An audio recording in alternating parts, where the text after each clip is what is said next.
Hello நண்பா, நம்ம இந்த வீடியோல என்ன பார்க்க போறோம்னா எம்எல்டி எபிசோட் நம்பர் 6 பார்க்க போறோம். நம்ம ஹீரோக்கு ஜியான் மோட்டனுக்கு போறதுக்கான வாய்ப்பு கிடைச்சது. இதுக்கப்புறம் தான் பிரச்சனையே ஆரம்பிக்க போகுது. அது என்னங்கிறத நம்ம இந்த எபிசோட்ல பார்க்க ஆரம்பிக்கலாம். நம்ம ஹீரோட வாய்ஸ் சொல்ல இந்த அனிமையை ஸ்டார்ட் ஆகுது. அப்ப நம்ம ஹீரோ என்ன சொல்றான்னா, இந்த வாய்ப்பு எனக்கு கிடைக்கும் நான் எதிர்பார்க்கவே இல்லை. அதாவது இந்த ஜியான் மோட்டனுக்கு எனக்கு ஒரு கனவா மட்டும்தான் இருந்தது. அந்த கனவு இன்னைக்கு நிறைவேறும் நான் நினைச்சு கூட பார்க்கல. நாங்கள் பேலஸ் விட்டு கிளம்பி 4 நாள் ஆச்சு. நாங்கள் கண்டிப்பாக ட்ராவல் பண்ணிட்டே இருக்கோம். நிறைய பனி பிரதேசம், கஷ்டமான வழிகள்லாம் நிறைய இருந்தது. அதெல்லாம் கடந்து நாங்கள் ஜியான் மோட்டனுக்கு போகிறதுக்கு வேகமாகவே போயிட்டு இருந்தோம். இப்படி ஒரு வாய்ப்பு கிடைச்சிருக்கு, நான் ஃப்ராங்கோனிக்கெலாம் நன்றி சொல்லுங்கிற மாதிரி சொல்லிட்டு இருக்கான் நம்ம ஹீரோ. அப்போ அந்த வயசானவன் இந்த சுற்றி இருக்கிற அழகெல்லாம் பார்த்து, ஜியான் மோட்டன் அழகெல்லாம் பார்த்து, இந்த மோட்டன் இவ்வளோ அழகாக இருக்குன்னு நினைக்கவே இல்லை மேக்ஸ் ஃப்ராங்கோயின், இப்படி ஒரு வாய்ப்பு கொடுத்துருக்கு ரொம்ப நன்றி. நம்ம கேட்டு பக்கத்தில் வந்துட்டு நம்ம சீக்கிரமாகவே போயிடலாங்கிற மாதிரி சொல்லிட்டு இருக்கான். அந்த வயசான என்ன சொல்றான், சீக்கிரமாக எல்லாருமே வாங்கிற மாதிரி சொல்லிட்டு அப்படியே எல்லாருமே கூப்பிட்டு அந்த பாலத்தை கடந்து அவங்க எல்லாருமே போக ஆரம்பிக்கிறாங்க. அந்த ஜியான் மோட்டன் கேட்டுக்கிட்டே வந்ததுக்கு அப்புறம் அந்த வயசானவன் என்ன சொல்றான்னா, இங்கே தலை சிறந்த ஸ்டூடெண்ட்ஸ் எல்லாருமே படிச்சிருக்காங்க. அதாவது இது ஒரு எமோட்டல் செட்டுன்னே சொல்லலாம். இந்த ஜியான் மோட்டனை இந்த இடத்துல படிக்கிறவங்க எல்லாருமே தலை சிறந்தவங்களாக தான் இருப்பாங்க. அதனால எல்லாருமே கேர்ஃபுல்லாக இருங்க. யாருமே ஒரு சின்ன தப்பு கூட பண்ணிடாதீங்க. பண்ணீங்கன்னா நம்ம ஃப்ராங்கோயினுக்கு தான் இது அவமானமாக இருக்குங்கிற மாதிரி சொல்லிட்டு இருக்காங்க. ஆனால் நம்ம ஹீரோ இதெல்லாம் எதுவுமே கண்டுக்காம அங்கே சுற்றி இருக்கிற இடத்தெல்லாம் அப்படியே பார்த்துட்டு இருக்கான். அப்போ நம்ம ஹீரோ என்ன சொல்கிறான்னா, இது ஒரு எமோட்டல் செட்டுன்னு சொல்றது சும்மா சொல்லக்கூடாது. இந்த இடம் பார்க்கறதுக்கு ரொம்ப அழகாவே இருக்கு. இப்படி நம்ம ஹீரோ சொல்லிட்டு இந்த எமோட்டல் செட் அப்படியே சுற்றி பார்த்துட்டு இருக்கான். அதாவது ஜியான் மோட்டன் தான் நான் எமோட்டல் செட்டுன்னு சொல்லிட்டு இருக்கேன். இது ரெண்டுமே ஒன்று தான். அதாவது ஜியான் மோட்டன்ல எமோட்டல் செட்னு ஒரு குரூப் இருக்கு. அந்த குரூப்பில் சேர்த்துக்காக தான் இவங்க எல்லாருமே வந்திருக்காங்க. நம்ம ஹீரோ அவங்க சுற்றி இருக்க அழகெல்லாம் ரசித்து பார்த்து, இந்த எமோட்டல் செட்டில் மட்டும் நான் ஒரு டிசபிள் ஆகிட்டேன்னா கண்டிப்பாக என் வாழ்க்கை வேறு மாதிரி மாறுங்கிற மாதிரி நம்ம ஹீரோவும் யோசிக்கிறான். யோசிச்சுட்டு அவன் பழைய இடத்துக்கே போகிறான். அந்த குதிரையை பிடிச்சிட்டு அப்படியே நம்ம ஹீரோ முன்னே நடந்து போக ஆரம்பிக்கிறான். எல்லாருமே அந்த கேட்டை நோக்கி வேகமாக அவங்க பயணத்தை ஆரம்பிக்கிறாங்க. அப்போ சடனாக ஒருத்தன் என்ன இதுங்கிற மாதிரி சொல்லிட்டு அப்படி கை நீட்டி காட்டுறான். அதை பார்த்ததுக்கப்புறம் எல்லாருமே ஆச்சரியமா அப்படி எல்லாருமே போகிறவங்க எல்லாருமே நின்றுறாங்க. நின்றுட்டு என்னென்ன ஆச்சரியமா எல்லாருமே பார்த்துக்கலாம். நம்ம ஃப்ராங்கோயினுக்கு கண்ணை ஓப்பன் பண்ணி பார்க்குறாங்க. ஒரு கொக்கு மேலே உட்காந்துட்டு ஒரு ஸ்டூடெண்ட்ஸ் எல்லாருமே அங்கே இருக்காங்க. அதாவது இந்த எமோட்டல் செட்டோட ஸ்டூடெண்ட்ஸ் கூட சொல்லலாம். அவனுங்க எல்லாம் என்ன பண்ணுறாங்கன்னா, இவங்க வந்துட்டு இருக்கிறதெல்லாம் பார்த்துருக்கப்ப இவங்க பக்கத்தில் ரேங்க் பண்ணுறங்கிற பேரில் அங்கே இருக்கவங்க எல்லாருமே நாஸ்தி பண்ணிட்டு இருக்காங்க. அதாவது அங்கே இருக்கவங்க எல்லாருமே உங்களுக்குற மாதிரி அந்த இடத்துல எல்லாருமே பயந்து போகிறாங்க. ஏன்னா இப்படி ஒரு சிட்டி இவங்க இருக்கும்னே பார்த்துருக்கே மாட்டாங்க. அப்போ நம்ம ஹீரோ அவங்க குதிரைக்கிட்ட கொஞ்சம் அமைதியாது, இது ஒன்றும் இல்லைங்கிற மாதிரி சொல்லிட்டு இருக்கான். அந்த குதிரையும் பார்த்து பயப்படுற மாதிரி இருக்கு. இவனுங்கெல்லாம் சும்மா இல்லாமல் அங்கே இருக்கிற வந்திருக்க வேலைக்காரங்க எல்லாரையும் உங்களுக்குங்கிறது வேணும்னே பண்ணுங்கிற மாதிரி தான் நினச்சி அங்கே இருக்கிற எல்லாருமே உங்களுக்காங்க. இவங்க லேண்ட் பண்ணதில் அந்த இடமே ஒரு கலவர பூமியாக ஆகுது. சுற்றி இருக்கவங்க எல்லாருமே அந்த இடத்துல பயந்து போகிறாங்க. சில பேர் கீழே விழுகிறாங்க, சில பேருக்கு பயங்கரமான அடிகள்லாம் படுது. அப்போ நம்ம வயசானவங்களாம் கீழே விழுட்டு என்னை யாராவது தூக்கி விடுங்கப்பாங்கிற மாதிரிலாம் கேட்டுட்டு இருக்கான். இவனுங்களும் அந்த இடத்துல கீழே லேண்ட் ஆயிடானோ. லேண்ட் ஆனதுக்கப்புறம் நம்ம ஹீரோட குதிரையை பார்த்தா அது கட்டுப்பாட்டிலே இல்லை, அதுக்கு மதம் பிடிச்ச மாதிரி ஆயிடுது. அதெல்லாம் பார்த்ததுக்கப்புறம் நம்ம ஹீரோ கொஞ்சம் அமைதியாக இருக்கிற மாதிரி சொல்கிறான். அது எதுவுமே கேட்காம வேகமாக அந்த வந்தாங்கல்ல அவங்க மேலே அட்டாக் பண்ண போது புக்கிலேருந்து வந்தானுல்ல எமோட்டல் செட்டோட ஸ்டூடெண்ட், அவன் அதெல்லாம் பார்த்து எவ்வளோ தைரியம் இருந்தால் என் பக்கத்தில் இந்த குருவி அட்டாக் பண்ண கூப்பிட்டு வருவேங்கிற மாதிரி சொல்லிட்டு நம்ம ஹீரோவை பிடிச்சி அப்படியே தள்ளி விடுறாங்க அந்த மலையை விட்டு. அப்போ நம்ம ஹீரோ கீழே விழுந்துட்டு இருக்கும்போது ஒரு குச்சை பிடிச்சி தப்பிச்சிடலாம். ஆனால் அந்த குருவி அந்த இடத்துல இறந்து போயிடுது கீழே விழுந்து. அதெல்லாம் நம்ம ஃப்ராங்கோயினுக்கு தெரியுது. நம்ம ஃப்ராங்கோயின் லைட்டாக அந்த இடத்துல கோவப்படுறாங்க. அப்போ நம்ம ஹீரோ மேலே போகிற வழியை நம்ம ஹீரோ கண்டுபிடிச்சிடலாம். அதை பார்த்ததுக்கப்புறம் நம்ம ஹீரோவும் எப்படியோ கஷ்டப்பட்டு மேலே ஜம்ப் பண்ணி வந்துடுறான். நம்ம ஹீரோ மேலே வந்ததுக்கப்புறம் எதுக்கு இப்போ சம்மந்தமே இல்லாமல் எங்களை இப்படி பண்ணீங்க, அதாவது உங்களை குதிரை இப்போ செட்டு போச்சு, இப்போ யார் இதுக்கு பொறுப்பேற்றுக்குங்கிற மாதிரி நம்ம ஹீரோ கேட்குறான். அதை கேட்டதுக்கப்புறம் என்ன எமோட்டல் சிட்டியோட ஒரு ஸ்டூடெண்ட் என்ன சொல்கிறான்னா, டேய் என்னடா நீலாம் எங்களை பார்த்து கேள்வி கேட்குற, நீ எல்லாம் எங்களோட அது மாதிரி இல்லாமல் உள்ளே வரக்கூடாதுங்கிற மாதிரி சொல்லிட்டு ஒரு சாட்டை எடுத்து அடிக்க ஆரம்பிக்கிறான். நம்ம ஹீரோவும் அவன் பண்ணுற ஒவ்வொரு அட்டாக்லேருந்து எஸ்ஐ அப்படியே முறைச்சு பார்த்துட்டு இருக்கான். நம்ம ஹீரோ திரும்பி இந்த ஸ்டூடெண்ட் அடிக்க ட்ரை பண்ணா அப்போ நம்ம ஃப்ராங்கோயின் நிப்பாட்டுங்கிற மாதிரி சொல்லிட்டு ஒரு அட்டாக் வைக்கிறான் இவனை. அந்த அட்டாக்லாம் அவங்க பயங்கரமாக கீழே அடிப்பட்டு கீழே வருவான். அதை பார்த்ததுக்கப்புறம் இருக்கு இந்த சம்மந்தமே நம்ம அட்டாக் பண்ணீங்க, யார் நீங்கிற போய் கேட்டுட்டு இருக்காங்க. அப்போ அவனும் என்ன சொல்றானா, என்னோட பேர் ஃப்ராங்கோயின், நான் யாருன்னு உங்க எல்லாருக்கும் தெரியலங்கிற மாதிரி கேட்குறா. அதை பார்த்த வயசானவங்க எல்லாருமே நம்ம ஃப்ராங்கோயின் கழுத்தில் இறங்கிட்டாங்கப்பா, இவன் வேற லெவல் பண்ண போறாங்கிற மாதிரி எல்லாமே சொல்லிட்டு இருக்காங்க.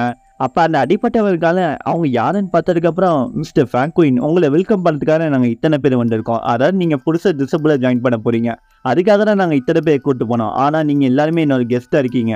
ஆனால் இந்த வேலைக்காரன் எங்கள்கிட்ட ஓவராக பண்ணிட்டான், இவனை நாங்கள் சும்மா விட மாட்டோங்கிற மாதிரி அந்த இடத்துல சொல்லிட்டு இருக்கானோ. இப்போ நம்ம ரூல்ஸை எதுவுமே மதிக்கல, நம்ம ரூல்ஸை மதிக்காமல் இவன் பாட்டுக்கு இஷ்டத்துக்கு உள்ளே வந்துட்டு இருக்கான். இவனெல்லாம் எப்படி நீங்கள் ஒரு வேலைக்காரனை வச்சிருக்கீங்கன்னு எனக்கு இன்ன வரையும் புரியலங்கிற மாதிரி அப்படியே அவங்கள்ட்ட கேள்வி கேட்டுட்டு இருக்கான். நடக்கிற எல்லாத்தையுமே யாரோ வேடிக்கை பார்க்கறதுக்காக வந்திருக்காங்க. யாருன்னு அவங்க என் மூஞ்சி இது வரையும் நம்ம காட்டல, ஆனால் நடக்கிற எல்லா வச்சுட்டு அவங்க பார்த்துட்டு தான் இருக்காங்க. அப்போ இந்த ஸ்டூடெண்ட் என்ன சொல்கிறேன்னா, எமோட்டல் ஸ்டூடெண்ட் இவனுக்கு சரியான ஒழுக்கமே இல்லை, நான் வேணா ஒழுக்கத்தை கற்றுருவான், உங்கள் நிம்மதியோட நான் கற்றுங்கிற மாதிரி சொல்லிட்டு இருக்கான். அப்போ நம்ம ஃப்ராங்கோயின் குயின் என்ன சொல்றாங்கன்னா, ஒழுக்கத்தை கத்துக்க வேண்டியது அவங்க மட்டும் இல்ல, நீ தான். நீ எவ்வளவு தைரியம் என்ன என்னோட பீப்புள்ஸ் வந்து இவ்வளவு மோசமா அட்டாக் பண்ணுவேன். அதை கேட்ட அந்த ஸ்டூடெண்ட் என்ன சொல்றேன், நான் அட்டாக்லாம் பண்ணலையே, நான் நார்மலான லேண்ட், ஆனா உங்களை ரேக்கிங் பண்ற மாதிரில இருக்கேன், நீங்க என்ன இப்படி பேசிட்டு இருக்கீங்க, உங்களுக்கு நாங்க வெல்கம் பண்ண முறை பிடிக்கலன்னா சரி ஓகே, எங்களுக்கு ஒன்றும் பிரச்சனை இல்லை, உங்களை வழியை பார்த்து நீங்க போங்க, நாங்க எங்க வழியை பார்த்து நாங்க போறோங்கிற மாதிரி சொல்லிட்டு அவனுங்க அந்த இடத்த விட்டு கிளம்ப பாக்குறானோ. அப்ப நம்ம ஃபிராங்க்லின் ஒரு நிமிஷம் இருங்க, என்ன இப்ப நீங்க பண்ணதுக்குள்ள யார் பொறுப்பு எடுத்துக்கிற, இவ்வளவு கலவரம் ஆக்கிருக்கீங்கிற மாதிரி கேக்குறாங்க. அதுக்கு இந்த ஸ்டூடெண்ட்ஸ் எல்லாம் என்ன சொல்றேன்னா, என்ன இப்ப என்ன பண்ண சொல்றீங்க, இந்த வேலைங்காலத்தை மன்னிப்பு கேட்கணுமா, இந்த குதிரை செத்து போடுறதுக்கு காசு கீசு வேணுமா, வேற தரணும்னா சொல்லுங்க, நாங்க தரோங்கிற மாதிரி சொல்றோம். அப்ப நம்ம ஃபிராங்க்லின் என்ன சொல்றேன்னா, நீங்க எங்க பீப்புள்ஸ் எல்லாருமே ரொம்ப துன்புறுத்திருக்கீங்க, அதே சமயத்துல என்ன குதிரை செத்துருக்கும் நீங்க எனக்கு காணும், இப்ப நீங்க எல்லாருமே இன்டேரக்டாவே எனக்கு கூட சேலஞ்ச் பண்ண முடிவு பண்ணிட்டீங்க, அதனால இப்ப அதுக்கான விலை உங்க உயிரா தான் இருக்கும், உங்களுக்கு எல்லாரையுமே இந்த இடத்த நான் கொல்ல போறேங்கிற மாதிரி நம்ம ஃபிராங்க்லின் சொல்றான். கேட்ட எல்லாருக்குமே அள்ளு விட்டு என்னடா இவங்க எப்படி பேசியிருக்காங்கிற மாதிரி.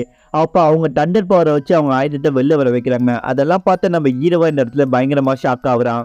இந்த ஸ்டூடெண்ட்ஸ்லாம் ஓடி போனங்கிற மாதிரி ட்ரை பண்ணாங்க. அதை பார்த்ததுக்கப்புறம் நம்ம ஃபிராங்க்லின் அவங்க ஆயுதத்தை வெளில வச்சு ஒரே அட்டாக்ல ஒருத்தனை முடிக்கிறாங்க. ஒருத்தன் தான் முடிக்கிறாங்க, பார்த்தா சுத்தி இருக்கவங்க எல்லாருமே கொல்ல ஆரம்பிக்கிறாங்க. நம்ம ஃபிராங்க்லின் அந்த இடத்துல ஃபிராங்க்லின் கூட வேலைக்காரங்க எல்லாம் வந்திருப்பாங்கல்ல, அவனுங்களே எல்லாம் பார்த்து மறந்து போறாங்க, நம்மளுக்காக இவ்வளவு அளவுக்கு பண்ணுவாங்களேங்கிற மாதிரி. அப்ப அந்த இடத்துல உயிரோடு இருக்க மற்ற ஸ்டூடெண்ட்ஸ் என்ன சொல்லிட்டு இருக்காங்களா, எவ்வளவு தைரியம் எங்க பீப்புள்ஸ் ஃப்ரீக்வன்சி இவ்வளவு ஈஸியாவே எல்லாருமே கொண்டிருக்கீங்க, இதுக்கான ஒரு எக்ஸ்பிளேஷன் நீங்க கொடுக்கணும், ஏன்னா இது ரூல்ஸை பிரேக் பண்ணிருக்கீங்க, இதுக்கான விலை பெருசா இருக்கும், யோசிச்சுக்கோங்க, இந்த விஷயம் மட்டும் சீனியர் ஜிம்முக்கு தெரிஞ்சா என்ன நடக்கும் தெரியுமா, அவரு அவங்க எல்லாரையுமே வெல்கம் பண்ண சொல்லி எங்களை கூப்பிட்டு வந்தாங்க, ஆனா நீங்க இப்படி ஒரு வகை பண்ணுவீங்க நாங்க நினைச்சு கூட பார்க்கல. அதுக்கு நம்ம ஃபிராங்க்லின் என்ன சொல்றாங்கன்னா, அப்பனா இது எல்லாத்துக்கும் அவன் தான் காரணமாங்கிற மாதிரி கேட்கறாங்க. அதை கேட்டு இருக்கப்ப இப்ப சம்மந்தமே இல்லாம இதுக்கு அவரை மரியாதை இல்லாம பேசிட்டு இருக்கீங்க, எங்க சீனியர் மரியாதை இல்லாம பேசினீங்க, என்ன நடக்கும் தெரியுமா, அவங்க எல்லாம் சும்மா விட மாட்டாங்கிற மாதிரி சொல்லிட்டு அப்படியே பேக் அடிக்க பாக்குறான். அதெல்லாம் பார்த்ததுக்கு அப்புறம் நம்ம ஃபிராங்க்லின் நீ பயந்து ஓட நல்லாவே தெரியுது, இப்போ உன்னை உயிரோட விட மாட்டேங்கிற மாதிரி சொல்லிட்டு திரும்பி அவங்க ஆயுதத்தை அட்டாக் பண்ண அனுப்புறாங்க. திரும்பி சீக்வன்ஸா எல்லாருமே நம்ம ஃபிராங்க்லின் கொல்ல ஆரம்பிக்கிறாங்க. இருக்கிற எல்லாருமே பயந்து ஓட ஆரம்பிக்கிறாங்க. அப்போ சடனா ஒருத்தன் ஓடிட்டு இருக்கும் போது பின்னாடி வந்து அட்டாக் பண்ண வருது. அப்ப கிரீன் கலர்ல ஒரு ஸ்வாட் வந்து இவங்க அட்டாக் வந்து தடுக்குது. அப்ப யாராங்கிற மாதிரி நம்ம ஃபிராங்க்லினை ஆச்சரியப்பட்டு பாக்குறாங்க. அது வேற யாரும் இல்லைங்க, அந்த சீனியர் ஜிம்முன்னு ஒருத்தர் சொன்னோம்ல, அது இவன் தாங்க. ஆல்ரெடி இவனை பச்சை சட்டக்காரங்கிற மாதிரி தான் சொல்லியிருப்பேன், இவனை பேர் ஜிம்மு இருனா வச்சுக்கோங்க. அவன் வந்ததுக்கு அப்புறம் அங்க இருக்க ஸ்டூடெண்ட் வீட்டோட இருந்த காப்பாடுனால அவன் வந்துட்டு என்ன சொல்றான்னா, நாங்க என்ன ஒரு தப்புமே பண்ணல, இங்க இருக்கான் பாருங்க இந்த வேலைக்காரன் எல்லா தப்பும் பண்ணா, நாங்க அதுக்காக கேள்வி கேட்டோம், அதுக்காக எங்க ஸ்டூடெண்ட்ஸ் எல்லாருமே கொல்ல ஆரம்பிச்சாங்க, இதுக்கு நீங்க நம்ம ஒரு பதிலடி கொடுக்கணுங்கிற மாதிரி சொல்லிட்டு இருக்கானோ. அதை கேட்ட சீனியர் ஜிம் என்ன சொல்றேன்னா, இதுக்கு சம்மந்தமே இல்லாம எங்களுங்க கொண்டுட்டு இருக்கீங்க, நம்ம எல்லாருமே ஒண்ணுதான் நான் இருக்கா இல்லையா. அதை கேட்ட நம்ம ஃபிராங்க்லின் இப்ப நீ வந்துட்டங்கிறதுக்காக மத்தவங்க எல்லாருமே நான் உயிரோடு விட்டுருவேங்கிற மட்டும் நீ நினைச்சேன்னா அது உன்னை முட்டாள்தனங்கிற மாதிரி சொல்லிட்டு அவங்க பவரை வெளில எடுத்து திரும்ப இந்த ஸ்வாட் அட்டாக் பண்ண அனுப்புறாங்க. அதை பார்த்ததுக்கு அப்புறம் இவன் கவுண்டர் அட்டாக் பண்ணலாம். அந்த அட்டாக் ரெண்டுமே பயங்கரமா இருக்கு. அதெல்லாம் பார்த்த மற்ற ஸ்டூடெண்ட்ஸ் தான் இதான் நமக்கு சான்ஸ் ஓடி போலாங்கிற மாதிரி சொல்லிட்டு அந்த இடத்த விட்டு பறந்து வேகமா போக பாக்குறாங்க. நம்ம சீனியர் ஜிம் பண்ணல அந்த அட்டாக்கை டிஸ்ட்ராய் பண்ணிட்டு அப்படியே நம்ம ஃபிராங்க்லின் கட்டி வந்து நம்ம ஜிம்மே தாண்டி அப்படியே போயிட்டு இருக்கு. அதை பார்த்த ஜிம் அந்த ஸ்வாடை தடுக்க பாக்குறான், பின்னாடியே போறான். ஆனா அது ரொம்ப வேகமா போய் அந்த ஸ்டூடெண்ட் ஓடி போனாங்கல்ல அவங்க எல்லாரையுமே அட்டாக் பண்ணி அந்த இடத்துல கொன்னு குவிக்குது.